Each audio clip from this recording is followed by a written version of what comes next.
Welcome back to the Comfy Chairs, a podcast from 123 Limited. This is your host, Kate. We are a cat household, and if you, like us, have spent any time around cats, you've experienced curiosity in its purest physical form. Our kitten Inez cannot bear to sit still if she hears anything in the next room. Her intense and innate curiosity drives her to chase after every noise, play of light, and dust mote. Well, I can't say that I relish pulling her off of the ductwork in the basement. I am still endlessly entertained by all of her curious adventures. What is it about curiosity that makes us forbearing and tolerant with cats, toddlers, and even our colleagues? I think it's safe to say that we all experience some level of curiosity, and we can readily see the benefits it can bring. Early psychologists talked about curiosity as an impulse to better cognition. My own belief is curiosity is the spark that fuels empathy and, ultimately, great learning and leading. Higher levels of curiosity have been associated with positive emotions and psychological well-being, increased performance and engagement, and deeper connections with the people around us, showing us that curiosity benefits us psychologically, professionally, and personally. Because of these research findings and my own experiences, I am going to make the claim that curiosity offers us joy. That's all well and good. Great, even. But what does this mean for the workplace and for leaders? And that's what we'll be exploring in today's episode.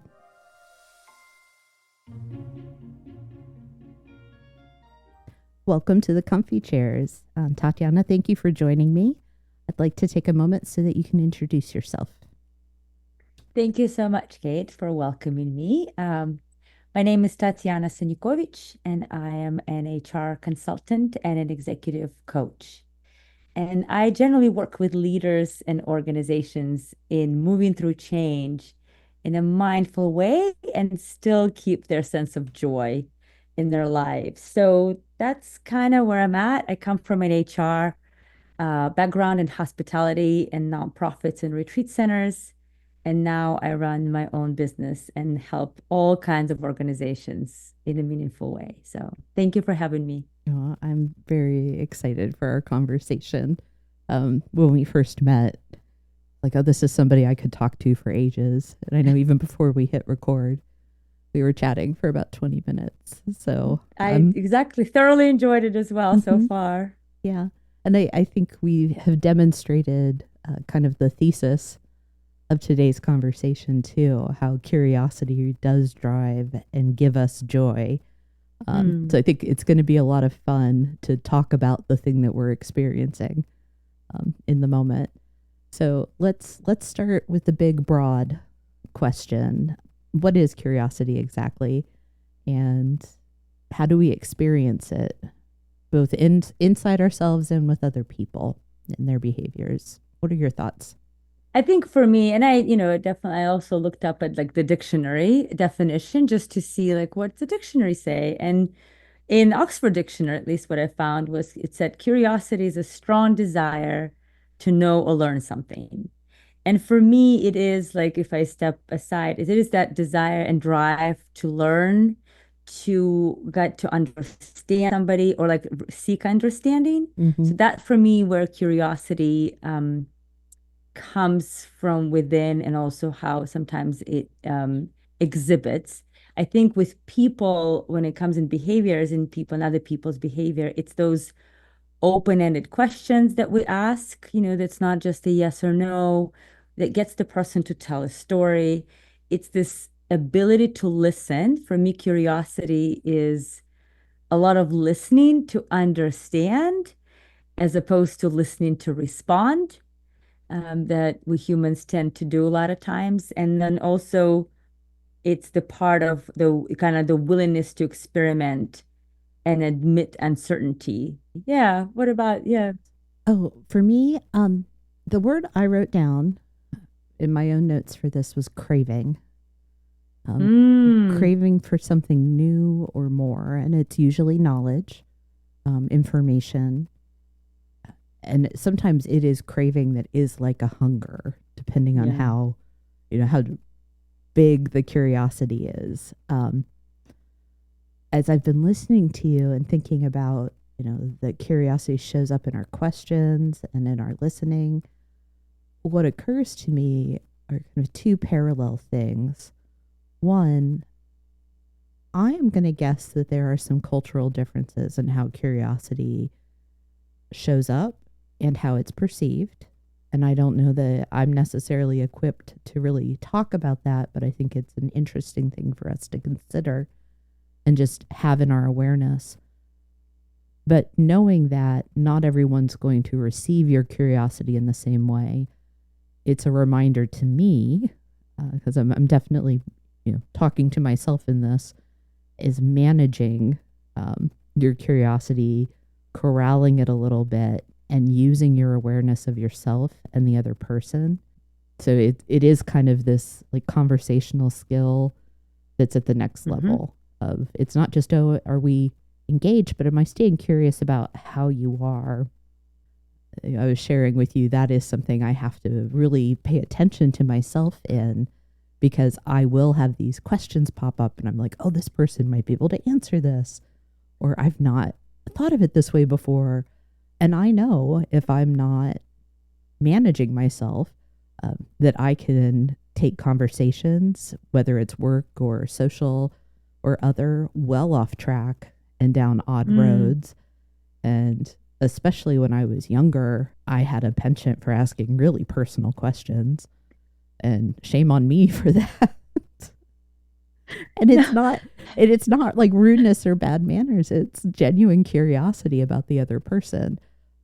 So I think that's one of the things for us to consider in this conversation, particularly as we think about the type of people you and I might coach, my listeners as well, that as a leader, are you are you applying your curiosity appropriately to the situation, Oh, and I really, thinking about yeah. it as a skill, but also as a tool that needs to be used appropriately and sometimes even sparingly.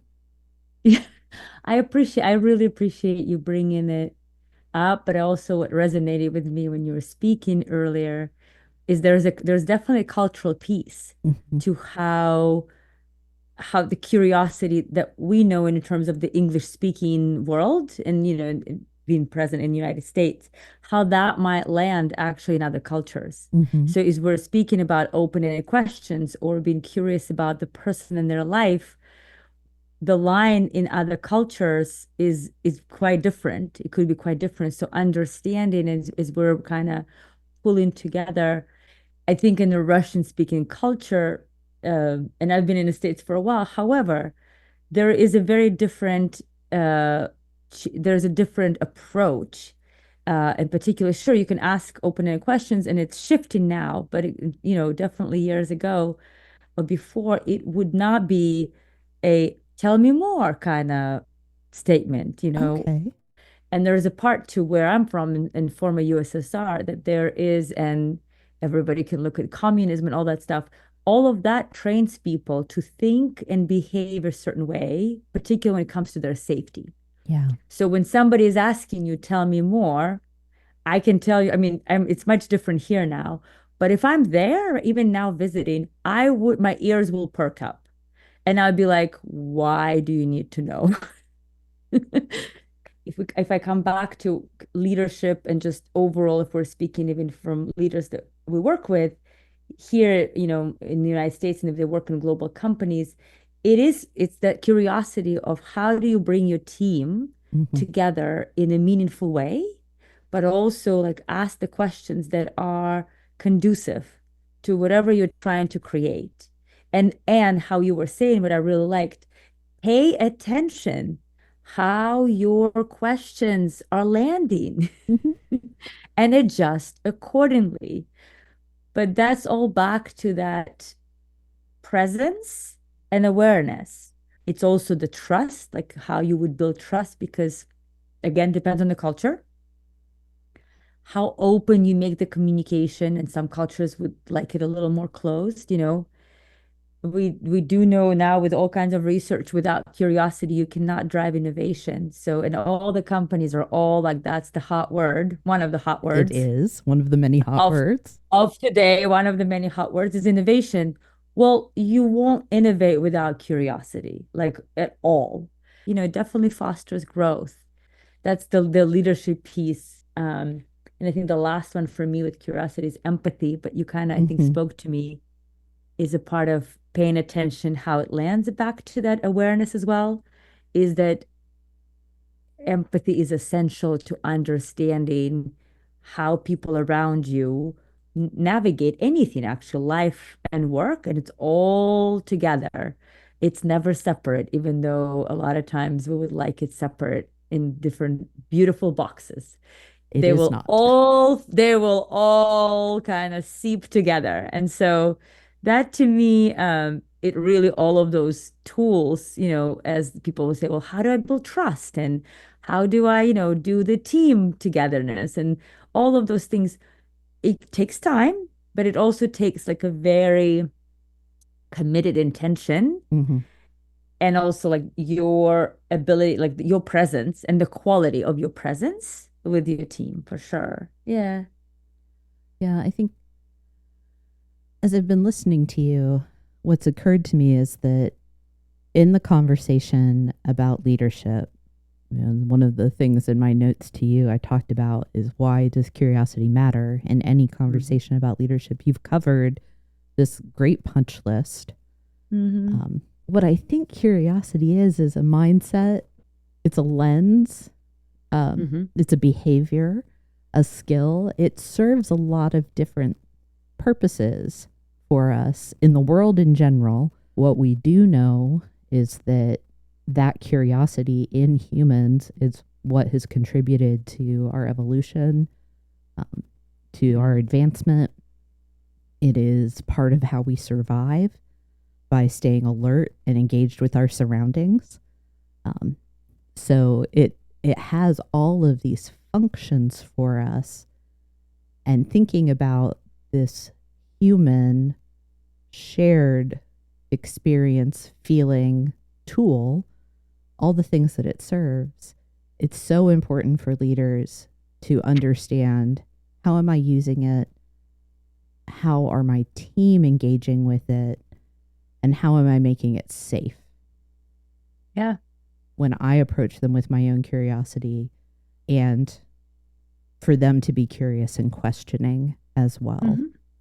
I think the safe piece is for sure, you know, there's, Hmm. as you were saying about scientific proof, and sure, we're not clinicians, but we read a lot of data and we read a lot of, you know, papers and stuff. And it's that part of the, you know, whether it's sometimes called psychological safety or just overall the sense of safety in us humans, it's a basic, you know, need.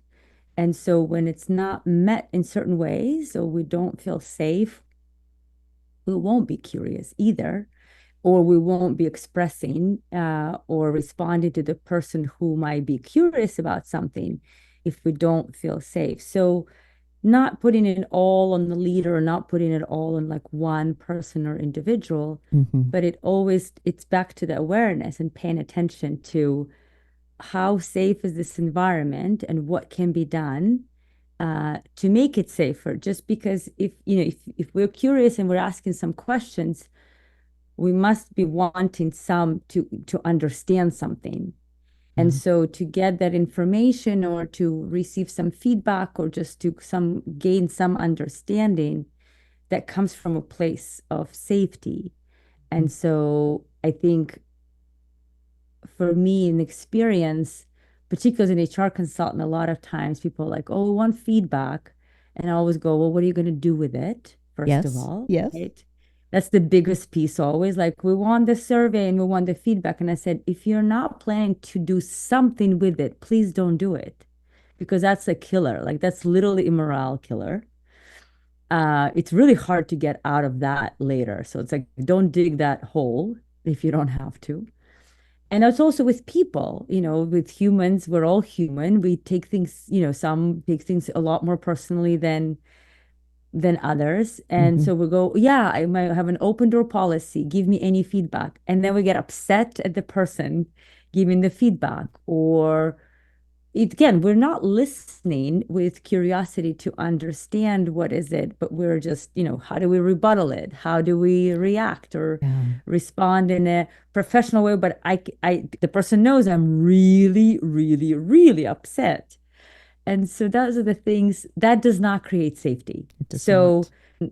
and I've been a leader and there've been difficult conversations and difficulties in the same department, the same organization. There's always two, like at least two people to every situation and every conversation. So what part are you playing?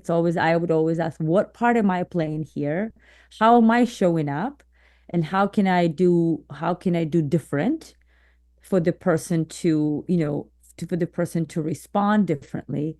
And I can't highlight enough how consistency is really important, in terms how you're showing up in challenging way or in a encouraging positive way. At least Hmm. it's consistent. Yeah. So anyway, I yeah. no, I really, really, really like this space we've found ourselves in so quickly about feedback, Mm, because curiosity is such an important element of the feedback process, whether I'm seeking it out. So yeah. I'm curious to know what you think about me, how I show up, or in leaders' big responsibility of delivering feedback to people. Unfortunately, people tend to equate feedback with negative, with constructive. Yeah. It can, of course, be positive, but if you do feedback without curiosity, it's it's essentially storytelling. It's not really feedback. Um, and this is, I think why curiosity is unfortunately often left out of the leadership discussion, despite the importance it plays, is that we've created this mental model of leadership as having to be all knowing, all confident, all right all the Yeah. time. Yeah. And sometimes the confidence needs to be, I'm confident that I can't know everything. So let Hmm. me get curious about I this. love it. Yeah, I love it. And, look, okay, so Kate didn't didn't meet a deadline. I'm not going to assume I know. I'm confident that I can't know everything about this. Let me get curious. Let me Mm. find out what happened. Why did things not go as intended? When I train and coach people on delivering feedback, it's what, why, how, question. Four things. Yeah. It's crazy simple. Here's what happened without any interpretation. It's like playing the tape back. Here's why it Yeah. matters in a business context. And that can be, here's why it's great, right? Not just Hmm. here's why it's an issue. Um, how you deliver it. You need Hmm. to be direct and kind in equal parts. Yeah. Support, celebrate, whatever it looks like. And then ask, what do you think? Or is there more I need to know? Or do you see it differently? Hmm. So feedback has to be based on curiosity if it's truly effective. And when you're seeking it for yourself, as you've pointed out, if you are not open and keeping the space safe for people, your curiosity is going to be met with barriers. Hmm. Absolutely. Well, barriers and guard kind of very Mm-hmm. guarded. Yeah. And so you're not gonna get the feedback that you want. Mm-hmm. I was like, I think like I wrote it down actually because I was like, I actually as a mantra, I'm confident I don't know everything. There are so few people that walk in a space or lead from Mm-hmm. that space, actually. Yeah. As like yesterday, we were working through something with an organization, the client. It's that piece actually. It's when the person has, which I call them like having their knuckles too tight, kind of like Yes. fists and knuckles too tight. Is they like, here's the list, this is how things go, here's how it's always supposed to go. And if there's any delineation or any change, so there's definitely control piece. but it's also with like, I can tell you they don't come to the situation with this with a feeling or even actually approach is I'm confident I don't know everything. They're definitely coming to this particular occasion, they're confident they know everything, and Mm-hmm. therefore somebody made a mistake, and that's outside of this plan. And it comes with very difficult experiences for people Yeah. on both sides, and so it's just like being, the intermediary and receiving, just kind of like, as you also correctly saying, the stories. All we have, we were not there, we're not in that situation. We also come when we're in certain situations, we also come with a different power, different, kind of dynamic and Mm-hmm. status. So I try to be mindful and aware of that, that if I'm in a situation, people won't behave the same way because they know what place I take, you know what I mean, where I stand or what role I am in. And so that really comes with a different territory, but it's just that part of knowing, like, no, I know this is how it's going to go. And if it doesn't go this way, what happens? I'm listening to people's stories Mm-hmm. and trying to piece it together, where each story, just like what you were saying, what happened, why it matters. Like, as a person saying what happened, I'm listening to two people's stories of the same occurrence, Mm-hmm. and they have like quite a different story. Yep. And I That's go, exactly okay. right. Yeah. And Exactly it's right. like, and I think the asking, like, I really like your ask at the end piece of like, ask, is there anything else, whether, or is this landing correctly? Is this like, am I understanding this correctly? And I always try to check with people as well. It's like, please, like, kind of tell me what you heard me say or something like that. You know what I mean? Did I get that? Mm-hmm. It's people always add something, almost all, like maybe 98%. There'll be 2% like, yeah, you got the gist, or this is fine. But a lot of times a person will correct something and it actually changes, like the flavor, the Mm-hmm. texture, the just like the overall meaning of a thread. And you go, oh, this is why this matters to you, Yeah. and it really makes people feel heard just because you are listening. And in order to tell them, like, this is what I heard, you really have to listen. Yeah. I wonder if sometimes leaders turn away from curiosity because it does take more time. It does mean that things may not be resolved quickly. Uh, I think 100%, yeah. actually.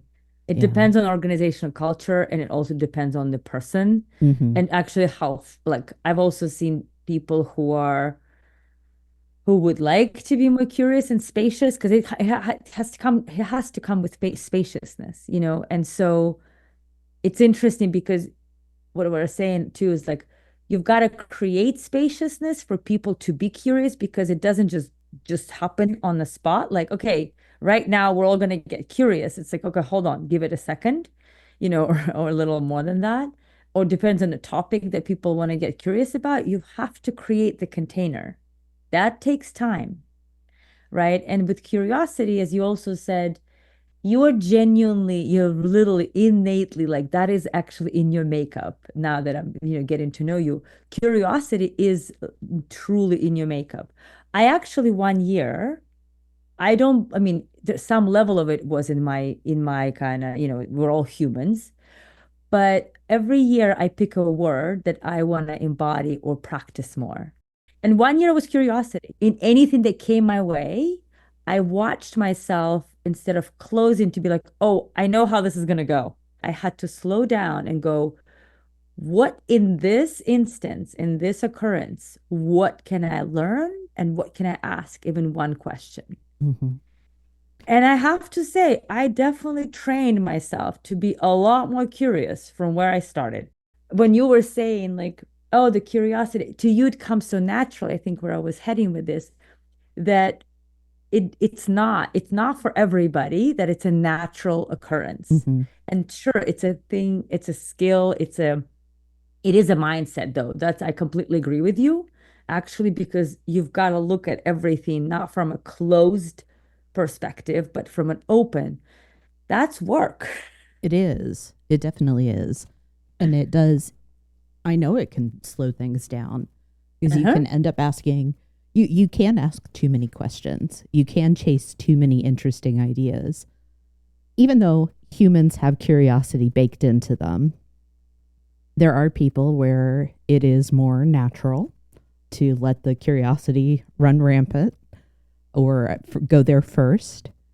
Um, and then there are people where, for whatever reason, it doesn't come as easily. And I think I think very quickly I could ascribe that to personality, upbringing, Mhm. um, Absolutely. education, all the experiences. But starting with that, just being curious about yourself and why is this something that I feel I have to put effort into when it is a human trait. Uh, Getting curious about you is a great starting place for developing the mindset and skill. And I think for me, I'm absolutely, I mean, you're definitely preaching to the choir in a sense, but where I'm also go, it backs to the personal development and the desire to learn and change things. The same thing, it comes from an individual going, I want to take space and time to get to know myself, and I'm curious why I do what I do. That is, I mean, hence I say that's spiritual work in a sense, Mm, because you really got it. That's personal development, that's growth. It's uncomfortable because we're all gonna find all kinds of things. yeah. And it's back to your what you were saying. It takes time. And in our day and age, at the moment, and sure, we'll all say this, like time is the only non-renewable resource. Yet it feels like it speeds up. And so that sometimes could be as a luxury, which I don't think so, because we're still going to end up in trying to figure out who we are and what we're about. But it's back to yours. It takes time. Hmm. It takes setting time aside, even without, before you even be like, oh, yeah, what am I about? Why is this the way it is? And and setting that time to explore. This is where I would like to, because I think it feels very natural to me to introduce the way that you work, the whole Mm, person approach that you take in your coaching and yeah. your development of other people. Um, just as a good practice, if you could define that. But I think as we've talked about the knowing yourself, studying yourself, Yeah. empathy, curiosity, this is where I see a very natural segue into talking about whole person. And obviously, Hmm. you and I have a coaching view, Yeah. but then how do you lead that way as well? The whole person approach to me is that we are we are a whole person wherever we show up, whether we are a a sibling, a parent, a child to somebody, or a leader, or an individual contributor, or whatever our or a business owner, whatever all of the what we say sometimes hats that we wear, all of those parts are a part of a whole. It's all us. We just get sometimes to choose to be like, oh, I'm going to be this. However, to me, when we, particularly as we work with leaders, when we lead people, the whole person approach is to understand who you are as a person. What are your values? What's your personal journey? What's your background? Where do you come from? Probably what are the traumas that you've kind of Mm-hmm. encountered and gained on this journey that brought so much wisdom, but they trigger things in you. How conscious of all of that? So that's back to that awareness and consciousness in terms of the leadership. How conscious are you of all of that in you? And there are qualities to me that are innately mine, my strength, and there are qualities that I have challenges with. They're going to show up, whether I'm a mother, as I'm coming as a mother and talking to my teenager, or I'm coming as a leader or a business owner, because you can think you can compartmentalize things, but trust me, you cannot. That is the whole person approach to me. And so when I'm working with the leader and I help them, I think, on a journey of to kind of know thyself, your values, your innate, like what matters to you foundationally, it's going to permeate everywhere. And I encourage the leaders to understand that curiosity piece is like, then get curious who your people are that work for you and work with you, just like you are. There, everybody has a story. Everybody comes from somewhere. When we know a little bit more and are curious about humans, just humans around us, when we're when we bring humanity, I'm a big proponent of that, is bringing humanity no matter where we go. That's kind of, the whole conversation of mindfulness and joy is that this is our only life on this planet at the moment. Yeah. So how we live it and how we kind of every step of every day matters for the quality of that life. And so it's being curious about people around you. And yes, we're all in this together. We're doing the work together. How we do it makes a difference. And so that's kind of where I come to the whole person Hmm. approach for themselves, but then also look at other people, Yeah. what inspires them or what's happening in their life right now that's challenging. So then you get to understand them more. Yeah. Thank you for bringing up trauma as well. Yeah. That for me stretches back to where we started thinking about cultural differences. And in the broadest definition of culture, that's where you can start thinking about what are the boundaries, the Mm, triggers, the trauma, the the sore spots that people have. You mentioned pain points, yeah. and that got me thinking. I've my whole adult life essentially I've used the idea of people being broken, and that's trauma that we're talking about there. Yep. And curiosity is a way to discover those places by giving your attention to other people, which demonstrates care. Absolutely. And the word that I'm trying to be bolder about using is love. Because Mm, I really do think one of the things that's missing from the conversation about leadership in the modern workplace is that leadership should be an act of love.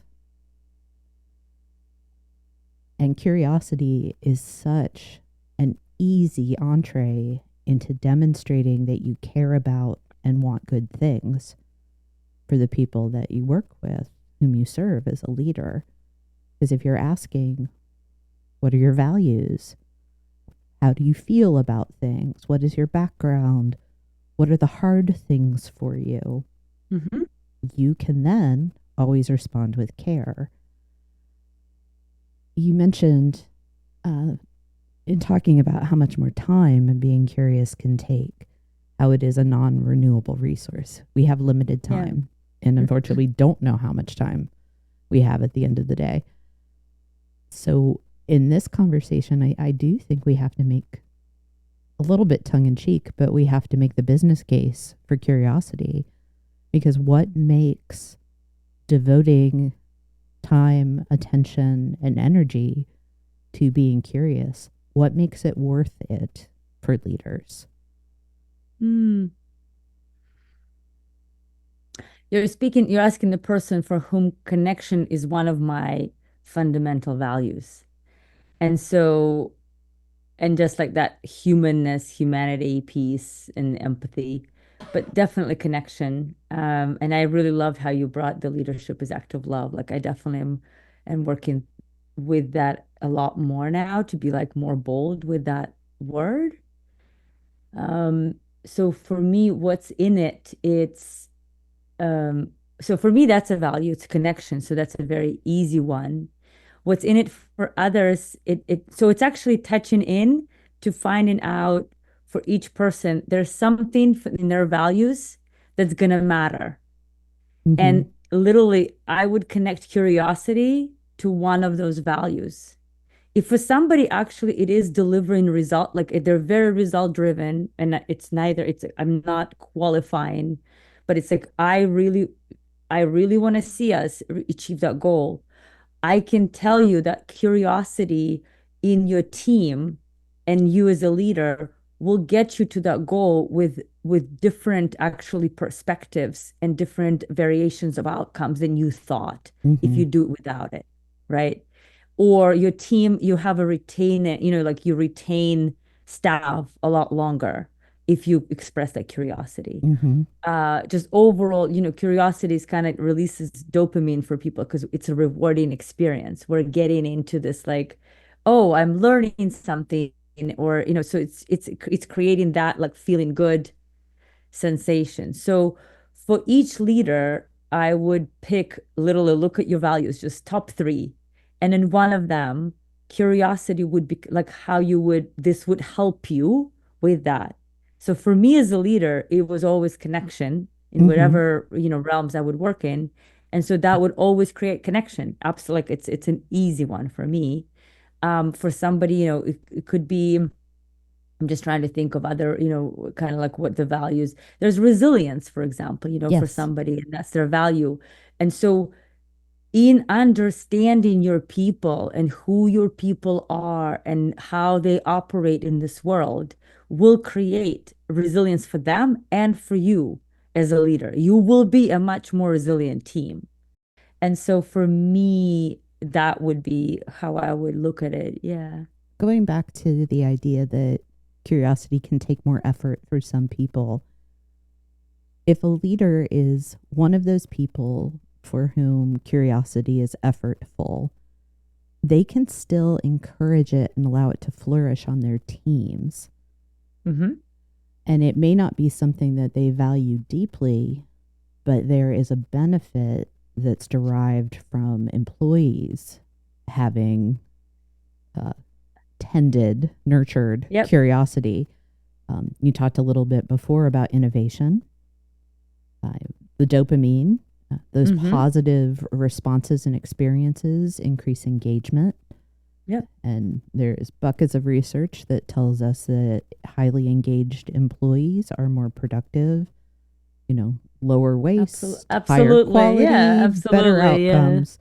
So again, even if it's not something that's natural to you, leader, you can look for it in your team and encourage it in your team, without having to maybe necessarily devote your time, even though I Mhm. would encourage you to because it has positive benefits for you, but making it something that the team values and demonstrates and deploys very regularly, consistently, all those good, juicy words, I think is really important. So there is this fundamentally making curiosity a way of working has a benefit for your business, whatever type of thing you're leading. Yeah, I mean, as you're highlighting some things, I think as you're pointing out, like even as a leader, you might not be as curious, but creating the container and this container Mm-hmm. for your team. But and I also have to say, as a leader, you have to model the things you want to see take place. And so, if you personally are not curious, and yes, you can create for certain things curiosity, kind of more mm, the spaces where it kind of grows more. When it comes to you and people bringing you things, if you're not curious, you will shut things down. Mm-hmm. You will know like that to your point of like you would be confident that you know everything. Mm-hmm. And Yeah. so in that case, to me, then it's also like as people work through some things, is at least if you're not curious, just at least be open-minded. You know what I mean? Mm-hmm. To allow your people or consider that to allow your people bring things forward to you, in a sense of why don't we try this? Or how does this look like?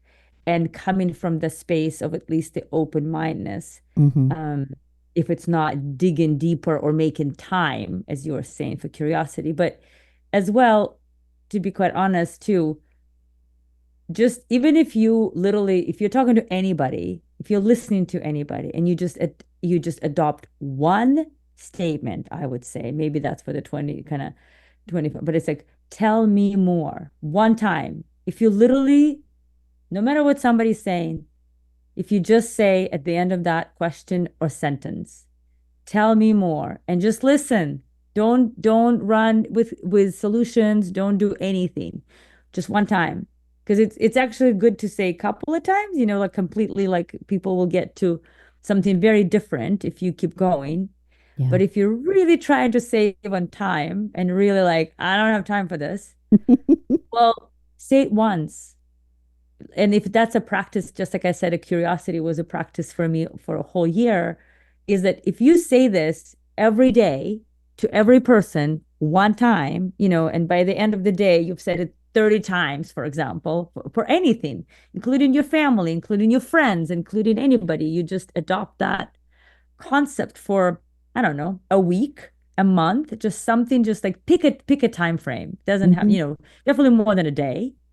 Even a I day, I can think you'll see I can benefits. guarantee you it will be such an amazing and very different experience Hmm. for the person doing this, because you will learn so much more than you ever thought you knew just by saying that. Yeah. So, I had a friend in college that kind of made fun of me because I had a trademark, heavy on the air quotes question that was sort of my version of tell me more. It was how so? so you were, yeah, Yeah. exactly. So how so? Like you make a statement or tell me something and it's, well, how Yeah. is that? Tell me more.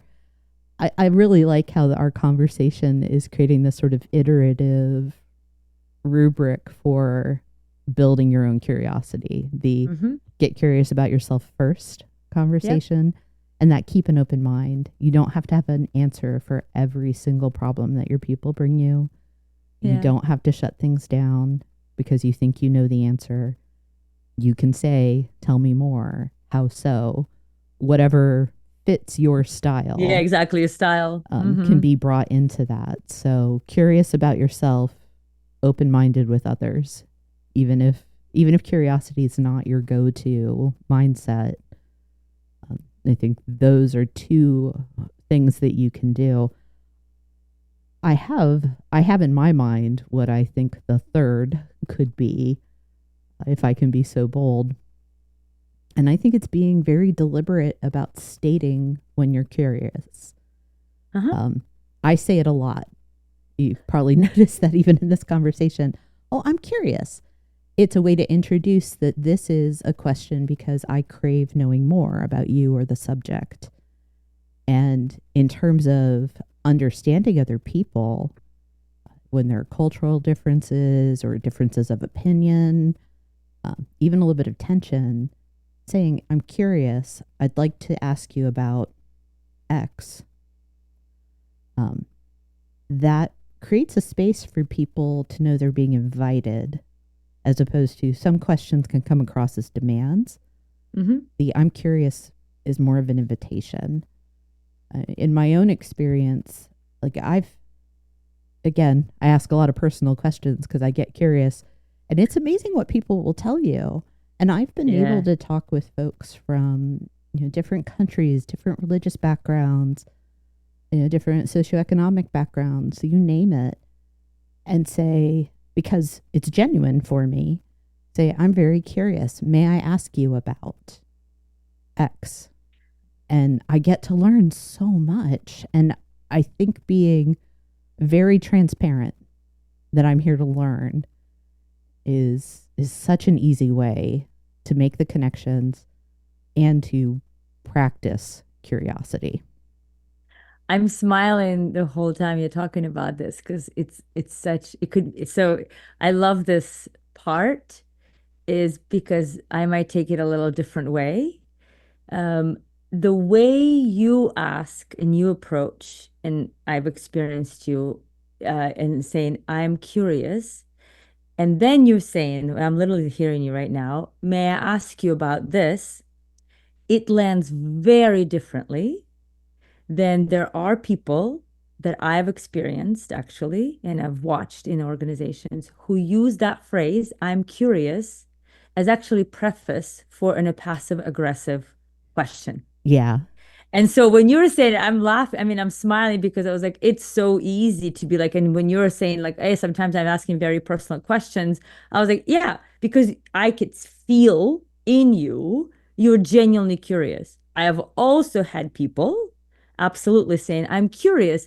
And then they ask a Hmm. question that is a total jab, Oh, yeah. absolutely jab. And I've come back to them actually, and I looked at them and I went, are you actually curious or are you jabbing at something that you would want to know Hmm. because you have a story in your head? So, yeah, so that's definitely like, I'm like, oh my God, this is so.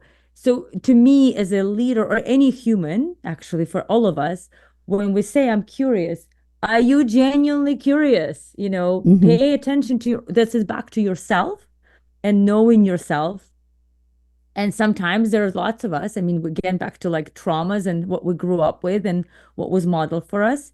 And for the majority of people, we did not have really good communication modeling at all. We're No. all relearning, learning the hard way, all kinds of ways. So it's not to say like somebody's perfect or in any way is better than other, but it is what I'm saying is that well, and I'm gonna come from my culture.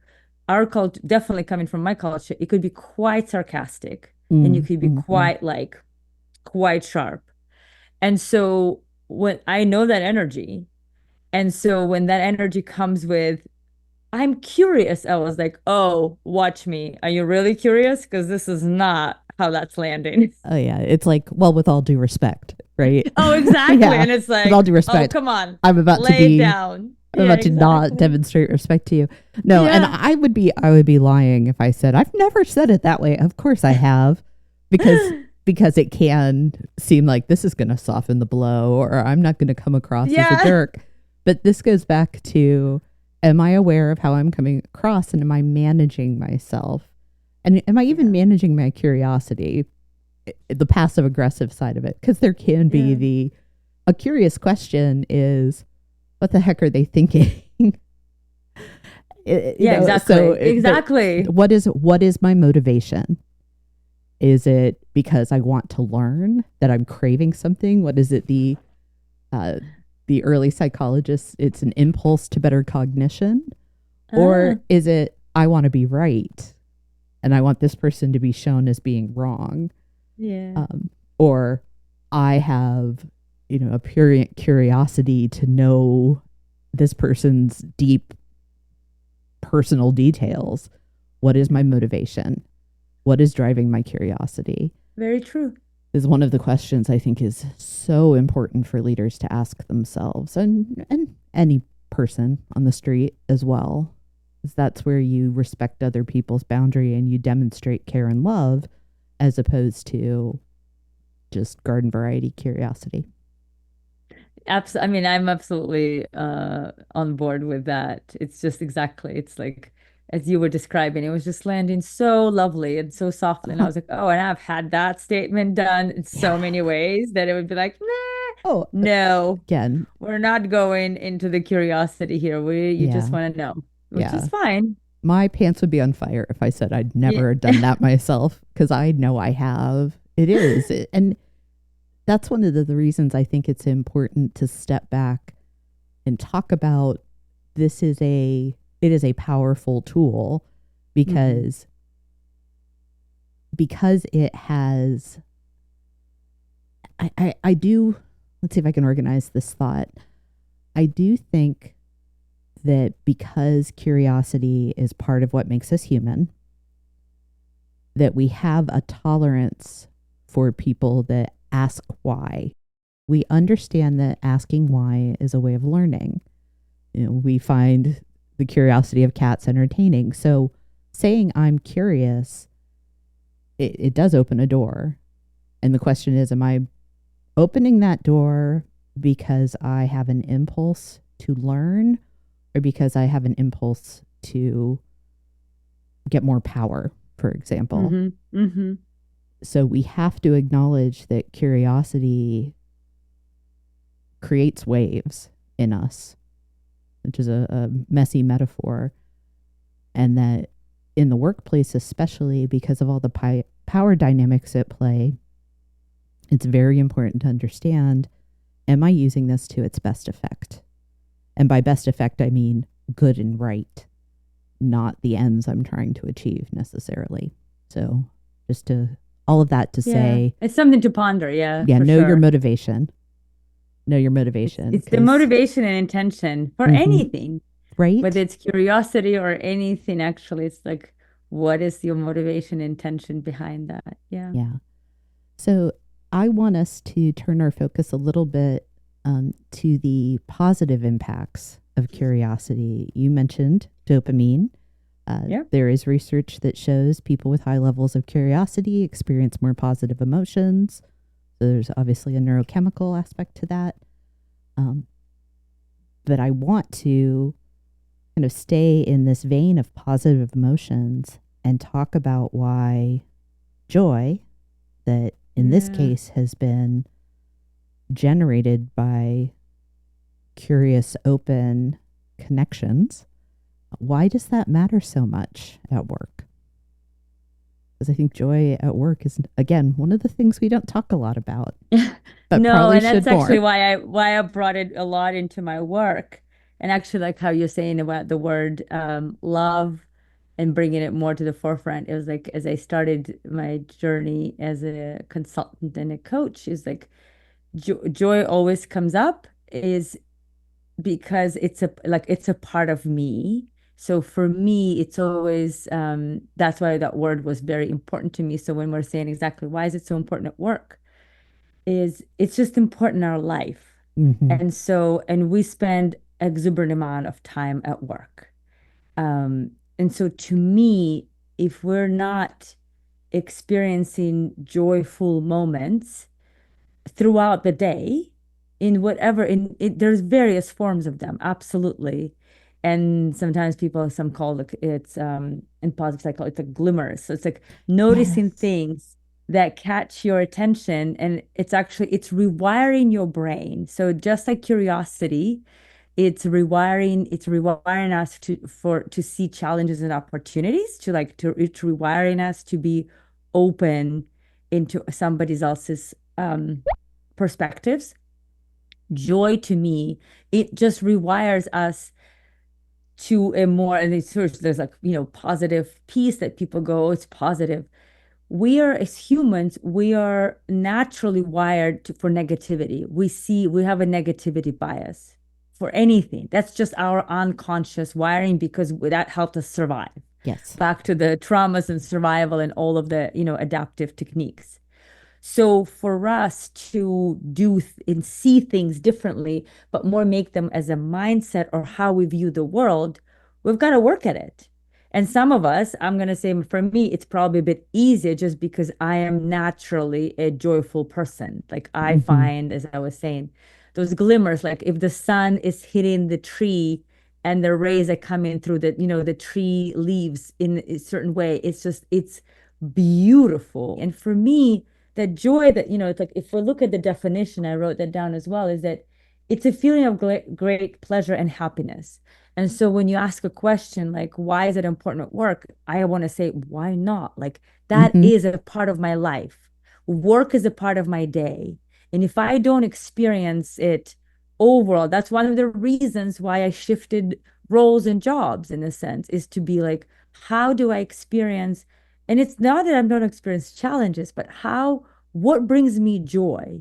And it's like this conversation is actually like this, it's going to keep me high for a while. Yeah. And exactly like we wouldn't be talking if either of us didn't experience when we first met, didn't experience some side like the joyful piece. It doesn't have to be exuberant. It doesn't have to be anything other than whatever feels good to you, however Mm-hmm. that good feels like. For some people, it's really high. For some people, it's this calm. I actually sometimes call some, like when I check in with myself, there's this sense of calm joy.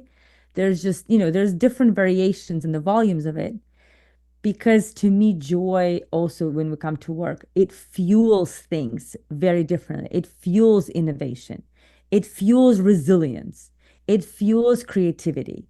It fuels all kinds of things that make our life so much fuller and so much richer. And so again, back to like taking things seriously, and my year of playfulness is that when we take things seriously, and our work is really important and we're really important, and Mm-hmm. how we do the work is, it's like it gets really tight, very tight and very constricted, and it's very difficult to be in that space. So that's me coming from my own experience when I'm like, this isn't pleasant. I don't like it. I want lightness. I do want humor. I want noticing things that are beautiful, and creating them, or noticing that somebody, like just saying hello or paying attention to somebody for 5 minutes lights their eyes up because there's a sense of connection. And it also feeds my connection, the value of connection. Mm-hmm. Then I've lived a day in a very meaningful way. And so to me, it brings a different level and quality to life. And work is a huge part of our life. So that's kind of back to the Yeah. work piece. So one of the ways that my curiosity plays out is I'm always really interested in the origin of words.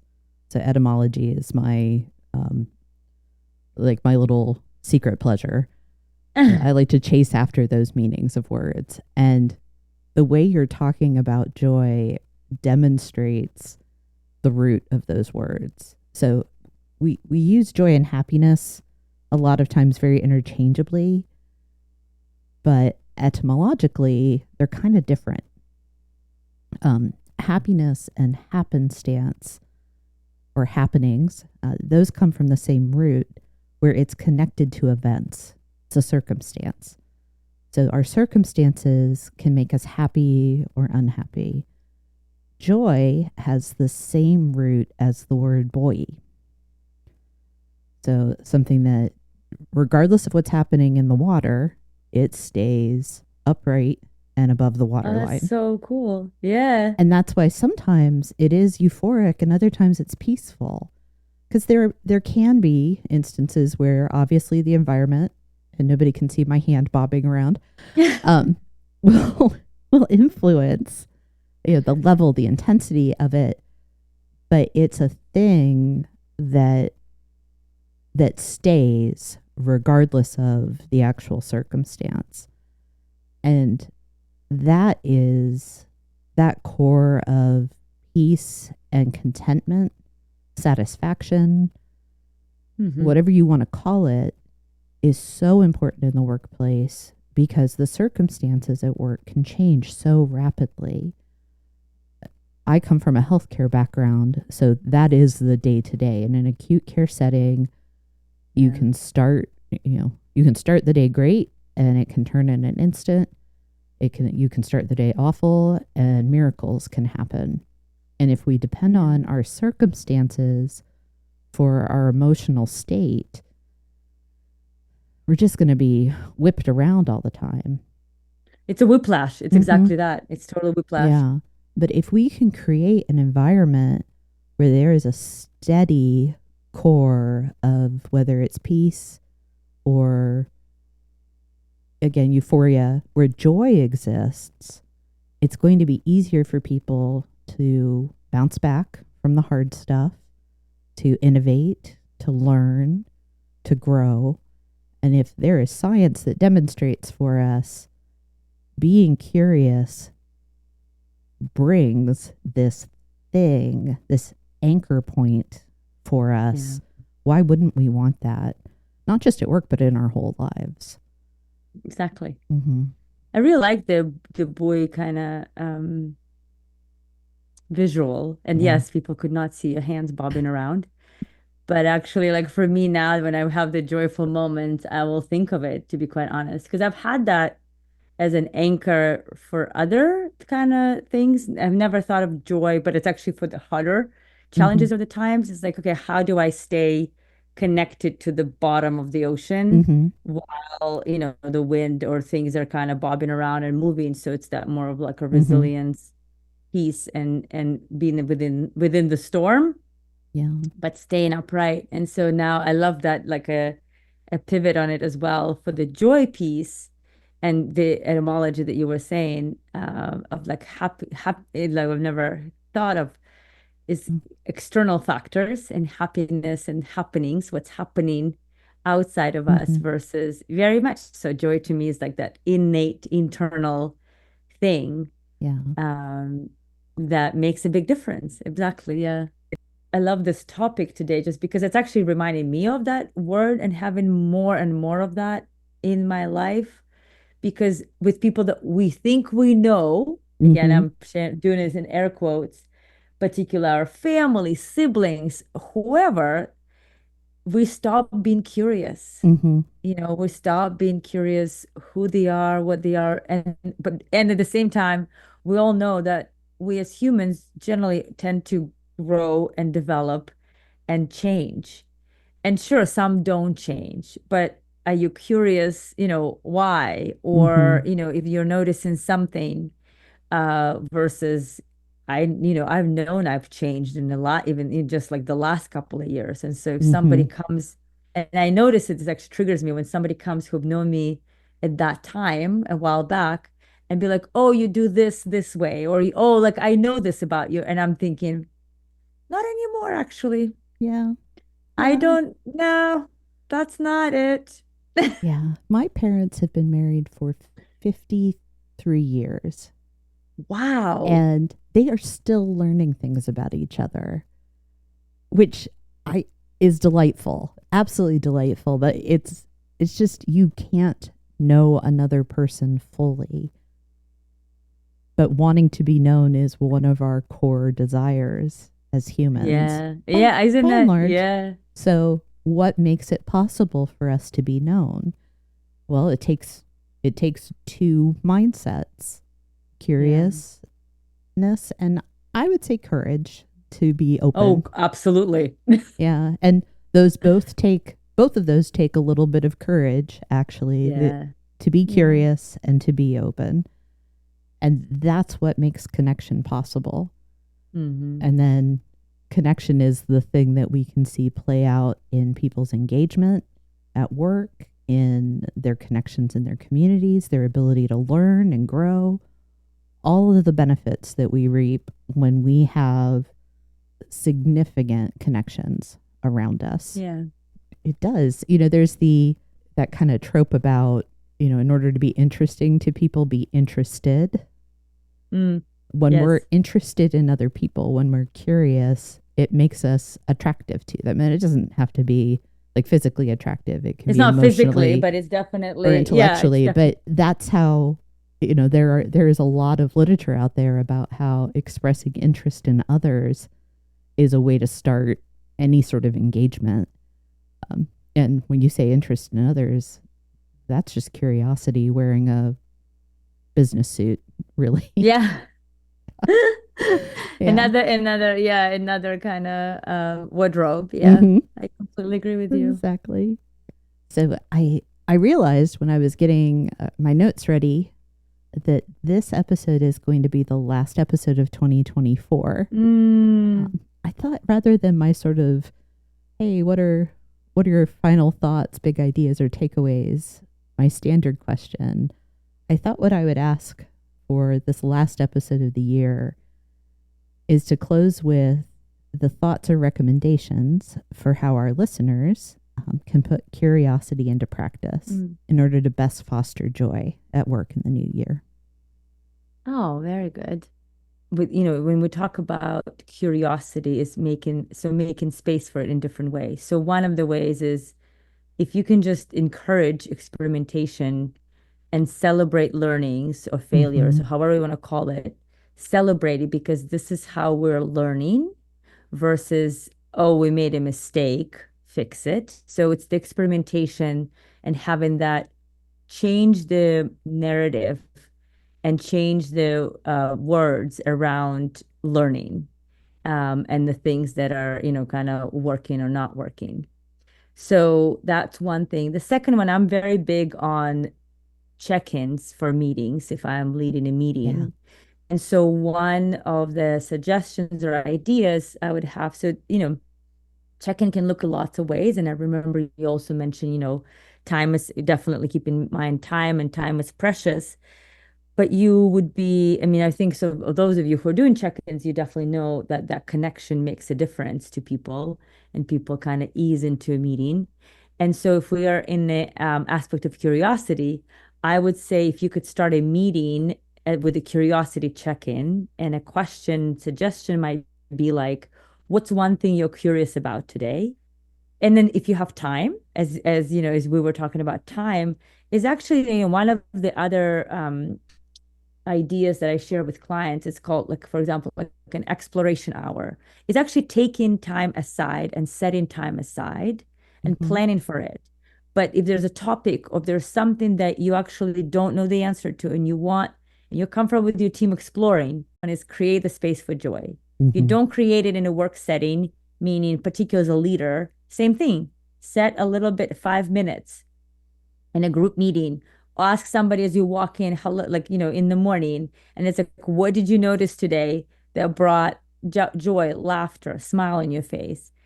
Inadvertently, people, even no matter how grumpy they are, they will pause and they will think of something, and they will do it. And even if they roll their eyes, trust me, their internal space will shift, Yeah. you know.